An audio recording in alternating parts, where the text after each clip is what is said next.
গল্পের সওদাগর চ্যানেলে আপনাদের সবাইকে স্বাগতম। আজকে আমরা শুনব হুমায়ুন আহমেদের লেখা উপন্যাস সম্রাট পর্ব ১।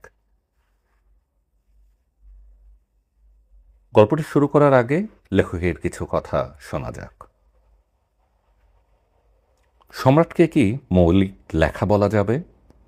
সম্রাটের ড্যানিয়েল কার্নের লেখা ওয়াইল্ড গিচ বইটির ছায়া আছে, যদিও ঘটনা এবং চরিত্রবিন্যাস সম্পূর্ণই আমার।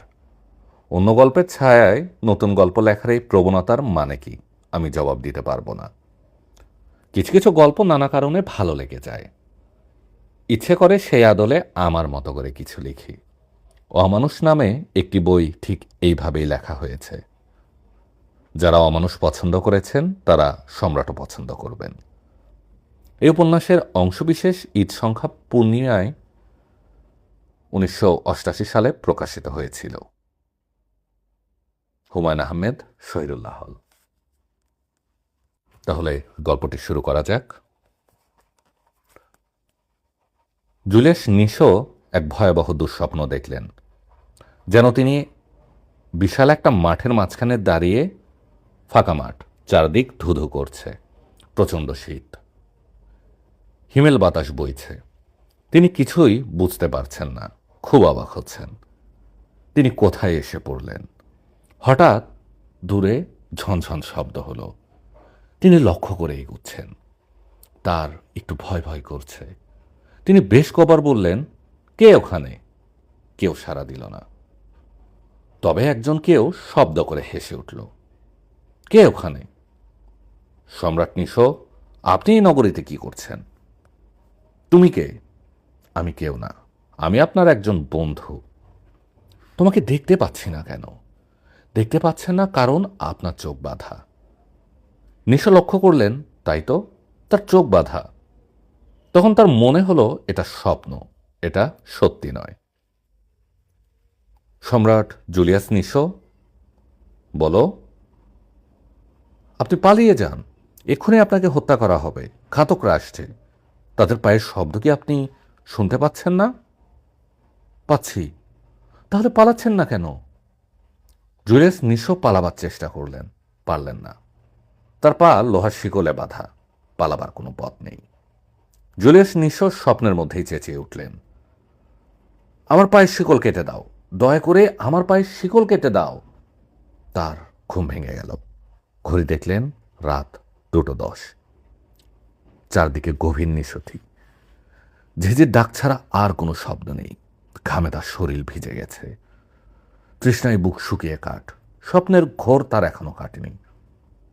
এরকম ভয়াবহ একটা স্বপ্ন হঠাৎ কেন দেখলেন? কি কারণ থাকতে পারে? তিনি ছোট্ট একটা নিঃশ্বাস ফেললেন। মনে মনে বললেন, আমার মন বিক্ষিপ্ত এবং খুব সম্ভব আমি কোনো কারণে অসহায় বোধ করছি। সেই কারণে আমার অবচেতন মন এরকম একটা ভয়াবহ স্বপ্ন আমাকে দেখিয়েছে। তিনি বিছানা ছেড়ে জানালার পাশে এসে দাঁড়ালেন। পানি খাওয়া দরকার, পানির তৃষ্ণা হচ্ছে। অথচ জানালার পাশ থেকে সরে আসতে ইচ্ছে করছে না। বাইরে চমৎকার তারা ভরা আকাশ। তার স্বপ্নের সঙ্গে এই আকাশের কোনো মিল নেই। জুলিয়াস নিশো আর একটা নিঃশ্বাস ফেললেন, আর ঠিক তখন দরজায় নখ হলো, মৃদু নখ, যেন কেউ খুব আলতো করে দরজায় হাত নেড়েছে। কে? Mister Julius Nisho? হ্যাঁ। দরজা খুলুন, আপনার সঙ্গে জরুরি কথা আছে। রাত দুপুরে? হ্যাঁ। আপনার পরিচয় জানতে পারি? দরজা খুলুন। তিনি দরজা খুললেন। যে লোকটিকে তিনি দেখলেন তার গায়ে সামরিক পোশাক, কাঁধের ব্যাচে দুটি আড়াআড়ি বর্শা। জুলিয়াস নিশো লোকটির পদবি ঠিক বুঝতে পারলেন না। যার সেনাবাহিনীর চিহ্ন তিনি এখনো বুঝতে পারেন না। আপনাকে বিরক্ত করার জন্য আমি অত্যন্ত দুঃখিত, কিন্তু কোনো উপায় নেই। আপনাকে আমার সঙ্গে আসতে হবে। কোথায়? আমি জানি না কোথায়। জুলিয়াস নিশো ছোট্ট একটা নিঃশ্বাস ফেললেন। রাত 2:30টায় সেনাবাহিনীর একজন অফিসার তার মতো একজন অসুস্থ বৃদ্ধের ঘুম ভাঙিয়ে বলবে, আপনাকে আমার সঙ্গে আসতে হবে, এবং তিনি জানতেও পারবেন না কোথায়। জুলিয়াস নিশো হালকা গলায় বললেন, কোথায় যেতে হবে? আমি জানি না মিস্টার নিশো। জানলেও তুমি বলতে না, তুমি করে বলছি। কিছু মনে করছো না তো? আমি কিছুই মনে করিনি। সঙ্গে ব্যবহারিক জিনিসপত্র নেব? কিছুই নেবার প্রয়োজন নেই, শুধু আপনার ওষুধগুলি নিয়ে নিন। জুলিয়াস নিশো মৃদুস্বরে বললেন, যে মেয়েটি আমার দেখাশোনা করে তার কাছ থেকে বিদায় নিতে চাই। আমার মনে হয় আমি আর ফিরব না। মনে হচ্ছে এটা one way journey. Mister Nisho, কারো কাছ থেকে বিদায় নেবার মতো আমাদের সময় নেই। মেয়েটিকে আমি নিজ কন্যার মতো দেখেছি। লোকটির মুখের একটি পেশিও বদলালো না। জুলিয়াস নিশো মনে মনে তার প্রশংসা করলেন। লোকটি ভালো সৈনিক। আমি যদি ওর জন্য কোনো উপহার রেখে যাই, সেটা কি ওর হাতে পৌঁছবে? নিশ্চয়ই পৌঁছবে। তুমি কথা দিচ্ছ? হ্যাঁ, কথা দিচ্ছি। যা করবার তাড়াতাড়ি করুন। তিনি একটি খামে কয়েকটি নোট ভরলেন, খামের উপর গোটা গোটা করে লিখলেন, ক্যারি, যা ছিল তোমাকে দিয়ে যাচ্ছি। এ টাকায় তুমি তোমার ছেলে মেয়েদের নিয়ে সুইজারল্যান্ড থেকে ঘুরে এসো। আমার বন্দি জীবনের এই শেষ কটি দিন তোমার ভালোবাসায় সুস্থ হয়েছিল। পরম করুণাময় তোমার মঙ্গল করুন।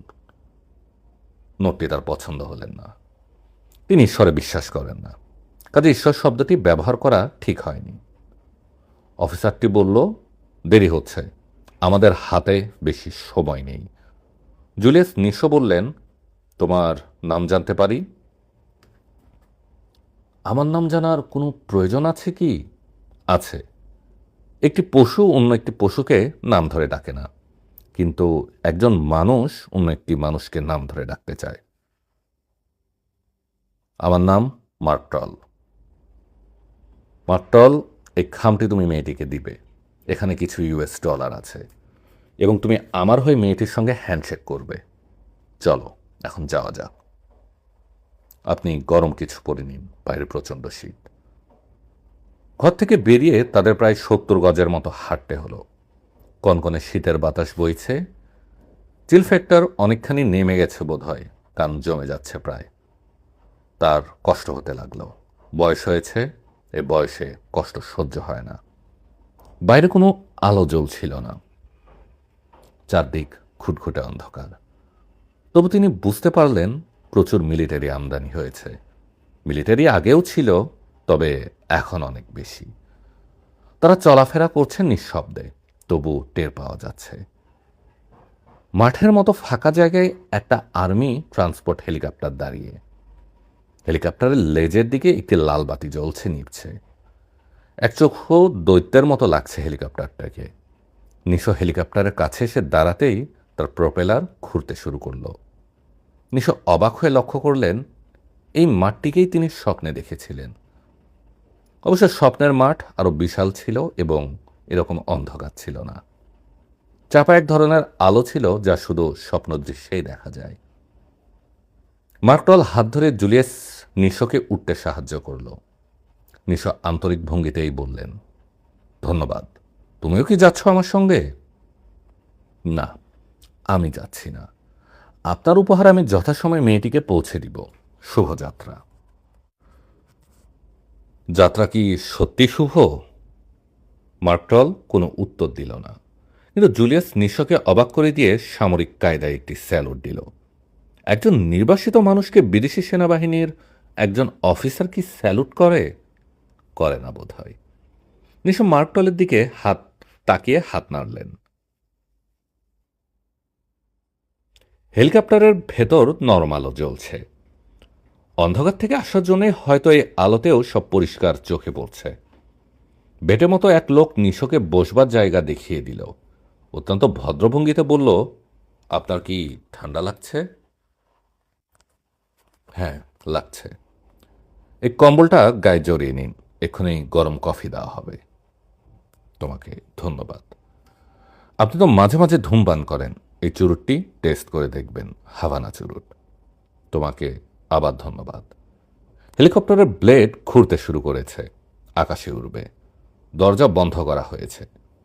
ককপিটে পাইলট বেতারে নিচু গলায় কী সব বলছে। নিশোর গা ঘেঁষে বেটে লোকটি দাঁড়িয়ে। নিশো মৃদস্বরে বললেন, তোমরা কি আমাকে জেনারেল ডফারের হাতে তুলে দিচ্ছ? হ্যাঁ। কেন জানতে পারি? না, পারেন না। কারণ আমি জানি না। কারণটা আপনার সরকার এবং যার সরকারের জানার কথা, আমার জানার কথা নয়। আমার দায়িত্ব হচ্ছে আপনাকে ফোর্ডন পৌঁছে দেওয়া। জেনারেল ডোফা এখন কোথায় আছেন?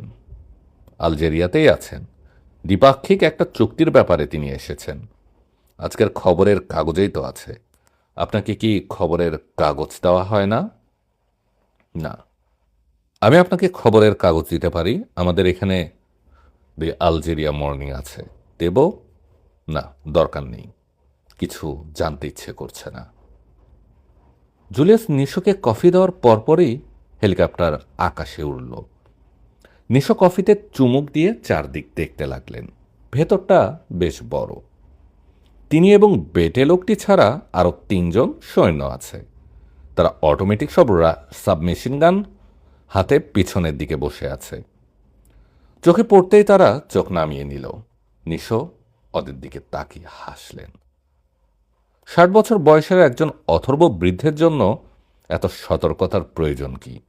হালকা গলায় বললেন, তোমরা তোমাদের অস্ত্রশস্ত্র নামিয়ে রেখে কফি খাও। আমি পালাবো না।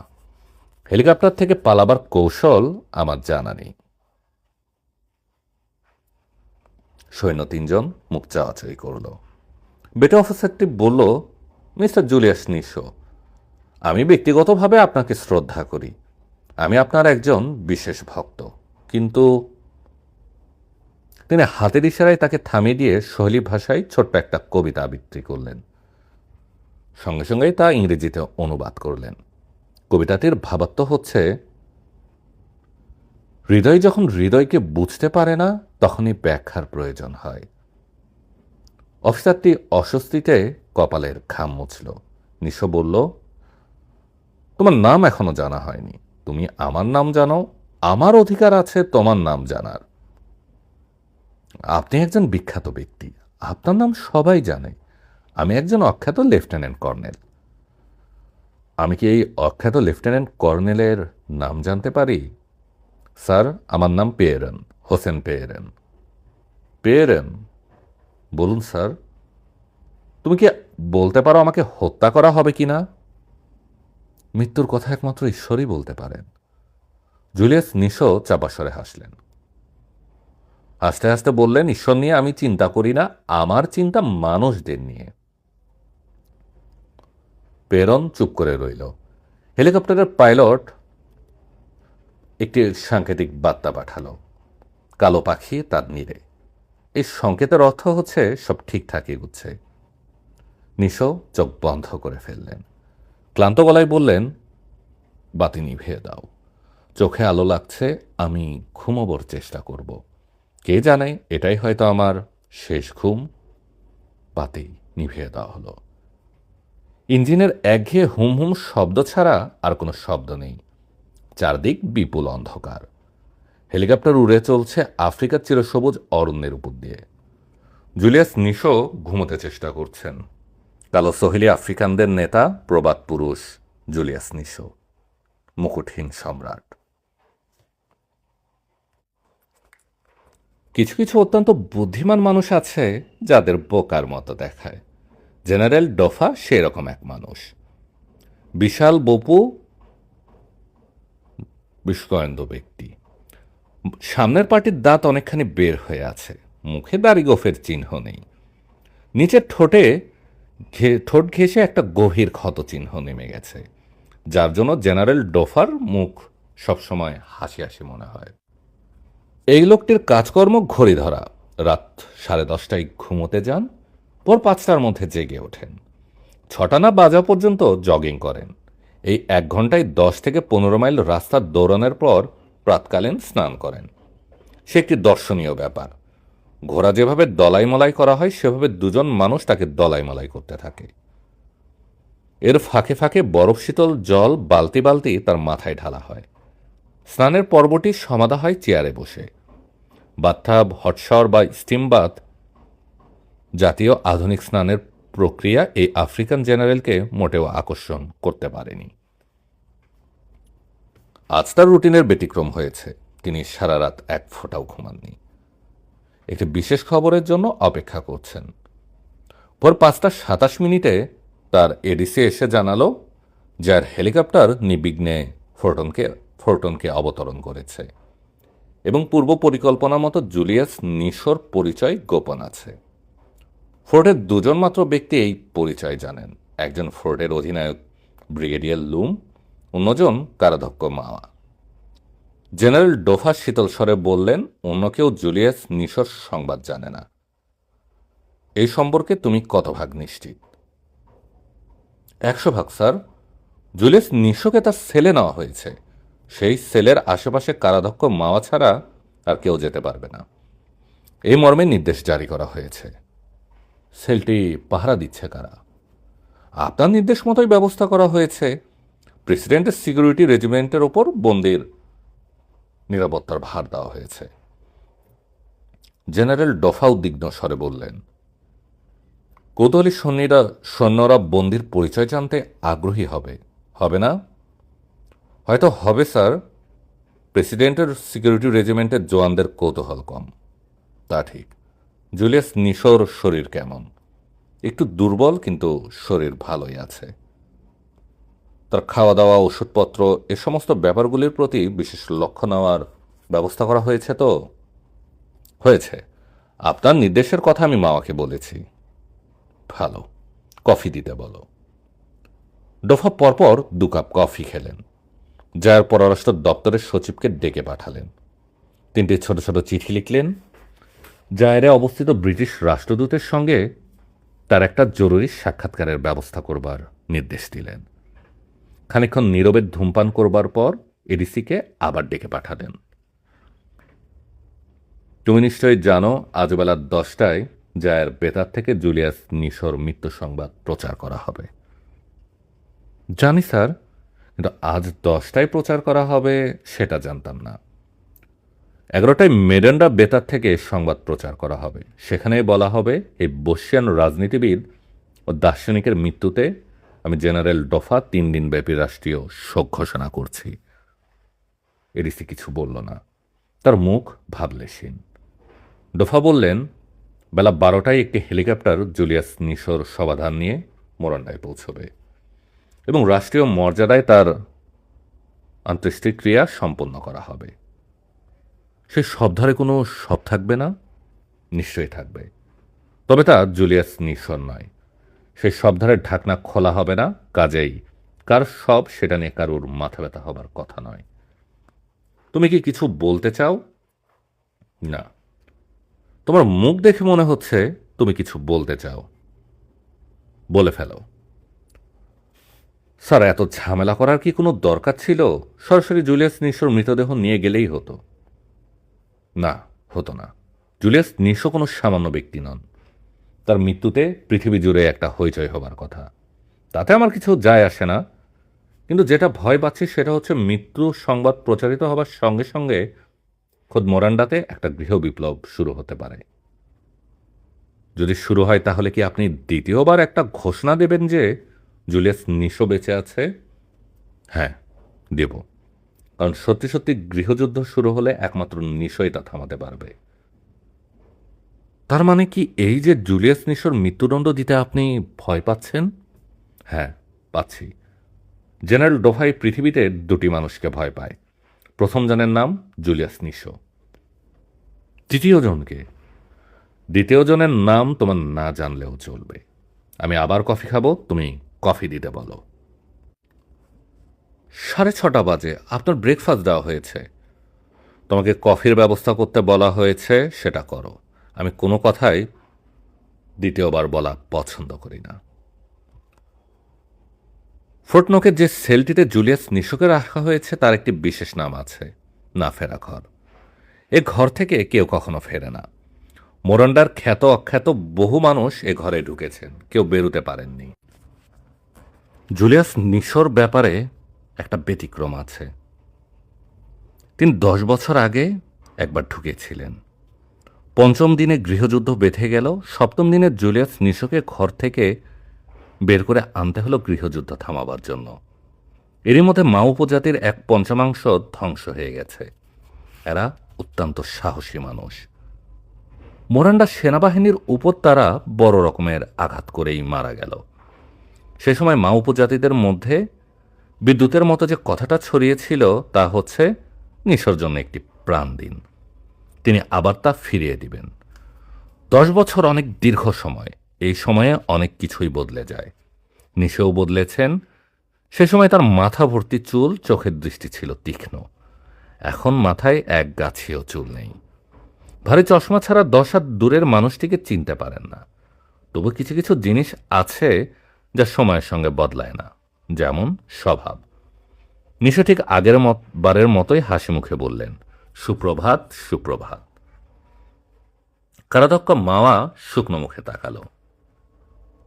তোমার নাম খুব সম্ভব মাওয়া, ঠিক না? মাওয়া মাথা নাড়ল। এত বিমর্ষ হয়ে আছো কেন? 10 বছর আগে তোমার সঙ্গে পরিচয় হয়েছিল, পুরনো পরিচয়ের সূত্রেও একটু হাসো। মামা হাসির মতো ভঙ্গি করল। নিশো বললেন, তোমারও দেখি বয়স হয়েছে, নিচের পাটির দাঁত পড়ে গেছে। আমার ধারণা শুধু আমার একারই বয়স হচ্ছে। হা হা হা। মামা শান্ত স্বরে বলল, আমার দুর্ভাগ্য স্যার, আবার আপনাকে এই অবস্থায় দেখলাম। নিশো মাওয়ার কথার কোনো রকম গুরুত্ব দিলেন না, সহজভাবেই নিজের প্রয়োজনীয় জিনিসপত্র চাইলেন। শুধু মুখ চাওয়া নয়, লিখিতভাবে চাওয়া। গোটা গোটা অক্ষরে লিখলেন, খবরের কাগজ, ট্রানজিস্টর রেডিও, লেখার কাগজ, চুরুট, কফি, জনি স্টেইনবেকের সুইট থার্ডে উপন্যাস, এলেন পাওলের কালো মানুষদের কবিতা। মা বিব্রত ভঙ্গিতে বলল, লেখার কাগজ, চুরুট এবং কফি ছাড়া অন্য কিছুই দেওয়া যাবে না। আপনি স্যার কিছু মনে করবেন না। আমি কখনো কিছু মনে করি না। বই দুটি কি দেওয়া যাবে? এই জঙ্গলে বই পাবো কোথায়? ঠিক আছে, আপনার সেবার জন্যও কাউকে দেওয়া যাচ্ছে না। একমাত্র আমিই আসবো আপনার কাছে, দিনে একবার আসব। ভালো, তবে এমন গোমরা মুখে আসবে না, হাসি মুখে আসবে। আমাদের এমনিতেই অনেক দুঃখ কষ্ট আছে, এর মধ্যে গোমরা মুখ দেখতে ইচ্ছা করে না। যদিও মাও বলেছিলেন খবরের কাগজ, ট্রানজিস্টর রেডিও এসব কিছুই দেওয়া হবে না, তবু মাওয়া মধ্যাহ্নকালীন খাবারের কিছু আগে একটা ছোট্ট ট্রানজিস্টর নিয়ে নিশোর কাছে গেল। ভয়াত্মের স্বরে বলল, আপনার প্রসঙ্গে একটা খবর প্রচারিত হয়েছে সকাল 11টায়, এখনও বোধ হয় আবার বেরোবে। নিশো মুচকি হেসে বললেন, মজার খবর নাকি? মা কোনো জবাব দিল না। নিশো মোরন্ডা বেতারের খবর শুনলেন শান্ত ভঙ্গিতে। মাঝে মাঝে চুরুটে টান দেওয়া ছাড়া অন্য কোনো উত্তেজনা তার আচার আচরণে প্রকাশ পেল না। আমরা গভীর দুঃখের সঙ্গে জানাচ্ছি, মোরান্ডার প্রিয় মানুষ জুলিয়াস লিম্বানি নিশো আজ ভোর 4 ঘটিকায় আলজেরিয়াতে হৃদযন্ত্রের ক্রিয়া বন্ধ হয়ে মৃত্যুবরণ করেছেন। জেনারেল ডোফা পরলোকগত জননেতার শোক সন্তপ্ত পরিবারের কাছে এক শোকবাণীতে জানান, জুলিয়াস লিম্বানি নিশোর মৃত্যু শুধু মোরেন্ডাই নয়, সমগ্র পৃথিবীর জন্য এক অপরিণীয় ক্ষতি। জুলিয়াস লিম্বানি নিশোর বিদেহী আত্মার প্রতি সম্মান জানানোর উদ্দেশ্যে আগামী 3 দিন রাষ্ট্রীয় শোক দিবস ঘোষণা করেছেন। বিদেশে অবস্থিত মোরান্ডার দূতাবাসগুলি এই উপলক্ষে শোক বই খোলা হয়েছে। রাজধানীর প্রতিটি ভবনে পতাকা অর্ধনমিত রাখা হয়েছে। জুলিয়াস নিশো হালকা স্বরে বললেন, ফোটন কেউ কি পতাকা অর্ধনমিত? মাওয়া হ্যাঁ সূচক মাথা নাড়ল। নিশো মাথা নিচু করে হাসলেন। অনেকক্ষণ ধরে ফোন বাজছে। ফকনার বসে আছে পাশেই, কিন্তু রিসিভার তুলছে না। কানের পাশে ফোন বাজা একটা বিরক্তিকর ব্যাপার, কিন্তু লোকটি বিরক্ত হচ্ছে না। নির্বিকার ভঙ্গিতে সিগারেট ফুঁকছে, মাঝে মাঝে ভ্রু কচকাচ্ছে, যা থেকে মনে হতে পারে কোন একটা বিষয় নিয়ে সে চিন্তিত। হার্বি ফকনার হচ্ছে সেই জাতীয় লোক যাদের বয়স বোঝা যায় না। এর জুলফির সমস্ত চুল পাকা। বয়স 40 থেকে 55-এর মধ্যে হতে পারে। মাঝারি আকৃতির মানুষ, রোদে পোড়া তামাটে গায়ের রং, চোখ দুটো অস্বাভাবিক ছোট, বিড়ালের চোখের মতো জলজলে। সমস্ত মুখায়বে একটা ছেলে মানুষী ভাব আছে, তীক্ষ্ণ চোখের কারণে যা কখনোই স্পষ্ট হয় না। টেলিফোন বেজেই যাচ্ছে। ফকনার রিসিভার একবার তুলেই নামিয়ে রাখল। যদি অপক্ষের প্রয়োজন খুব বেশি হয় আবার করবে। প্রয়োজন বেশি আছে মনে হচ্ছে, আবার টেলিফোন বাজছে। ফকনার সিগারেটের শেষ টান দিয়ে রিসিভার তুলল। হ্যালো, হার্বি ফকনার কথা বলছি। আমি কি আপনার সঙ্গে একটা জরুরি বিষয় নিয়ে আলাপ করতে পারি? তার আগে আপনার নাম বলুন। নাম বললে আপনি আমাকে চিনতে পারবেন না। আমি অপরিচিত কারোর সঙ্গে টেলিফোনে কথা বলি না। ফকনার নির্বিকার ভঙ্গিতে টেলিফোন নামিয়ে রাখল। এটা প্রায় নিশ্চিত লোকটি আবার টেলিফোন করবে। প্লাগ খুলে রাখলে কেমন হয়? ফকনার দ্বিতীয়বার সিগারেট ধরিয়ে বাথরুমে ঢুকল। দুদিন শেভ করা হয়নি, গাল ভর্তি নীলছে দাড়ি। হেমিংওয়ের মতো দাড়ি রাখার একটা পরিকল্পনা ছিল। এখন মনে হচ্ছে সেটা সম্ভব নয়। গাল চুলকাচ্ছে, কিন্তু দাড়িগুলোর উপর একটা মায়া পড়ে গেছে। থাকুক না হয় কিছুদিন, তারপর দেখা যাবে। ফকনার আয়নায় নিজের ছবির দিকে তাকালো। লোকটাকে চেনা যাচ্ছে না, যেন অপরিচিত কেউ। টেলিফোন আবার বাজতে শুরু করেছে। বাজুক, তার এমন কোনো ঘনিষ্ঠ মানুষ নেই যারা এরকম সাত সকালে ব্যাকুল হয়ে টেলিফোন করবে। ফকনার মনে মনে বলল, I happen to be a lonely man. কার কবিতা যেন এটা? Anthony Skillman? মনে পড়ছে না। স্মৃতিশক্তি আগের মতো আর নেই। টেলিফোনের বেসিনে গতরাতের অভুক্ত খাবার শুদ্ধ প্লেট পড়ে আছে।